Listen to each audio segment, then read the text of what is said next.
மெயினாக regional party தயவில் அவங்க ஷேடோவில் இருந்து அவங்க ஷேடில் இருந்து வர்ற ஒரு பார்ட்டி இந்த மாதிரி பேசுனா, அதான் ஒரு பக்கம் வந்து காங்கிரஸ் வாயே திறக்காது, இன்னொரு பக்கம் பிஜேபி இப்படி பேசும்.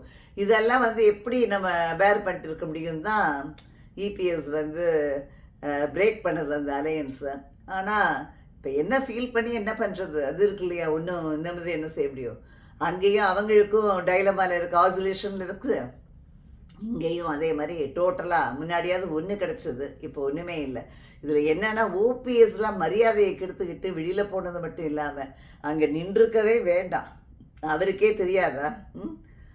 நவாஸ்கனி அங்கெல்லாம் வந்து ராம்நாட்லாம் எப்படி ஒரு சாலிடாக அவங்க பேஸ் இருக்குங்கிறத அவர் தெரிஞ்சிருக்கணும், இதுக்குள்ளே கெஸ் பண்ணியிருக்கணும்.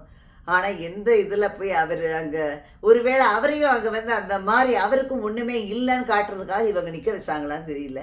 டிடிவியை நம்மெல்லாம் கன்சிடர் பண்ணுறது